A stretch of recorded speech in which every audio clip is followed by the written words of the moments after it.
আজকে first time এই dragon ফলটা আমি ট্রাই করব। যদিও বা এটা কিন্তু আমার গিফট পাওয়া। এই দেখো অর্ধেকটা আমাকে একটা ছোট্ট বেবি বাচ্চা গিফট করেছে খাওয়ার জন্য। টেস্ট করে তোমাদের বলবো কেমন খেতে। আমি কোনোদিন কিনে খাই না, কারণ সবাইকেই দেখি খাওয়ার পর মুখটা কেমন এরকম হতে। অনেকদিন আগে হয়তো এনেছিলাম, জানি না, তখন ভিডিও করা হয়নি। তো জাস্ট এইটাকে আমি এখন কাটবো, ঠিক আছে? খেয়ে টেস্ট করে তোমাদের সামনে বলবো ভালো কি খারাপ, সত্য মিথ্যাটা, ঠিক আছে? আমার এটা কিছু দাও না।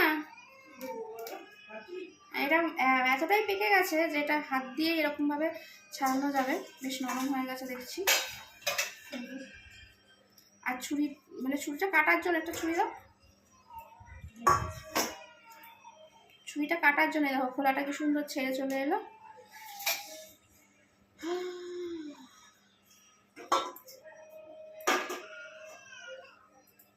এইটা ভোতামার্কা ছুরি, আর একটা লম্বা লম্বা আছে, এটা এটা হয়ে যাবে। এরকম ভাবে কাটবে, একদম পেকে টুসটুসে ধরেছে। নিয়ে এসছি যে এর তোলার জন্য, ছবি তোলার জন্য। ফল খাওয়ার আগে যেন জল খেতে হয়।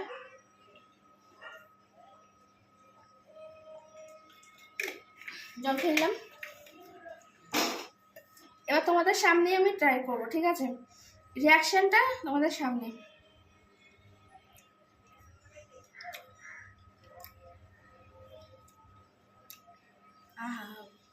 খারাপ নয়, কোনো হয়তো সেরকম একটা টেস্টি নয়, কিন্তু টকও নয়, কিছু নয়, মিষ্টি মিষ্টি ভাব আছে। অন্য ফলের মতন নয়, কিন্তু রসালো, ভালো হলো। ফাটাফাটি আমাকে দিয়ে খেতে হবে, গিফট দিয়েছে বলে ওরা, তার ছোট্ট বেবি। দারুণ ভালো।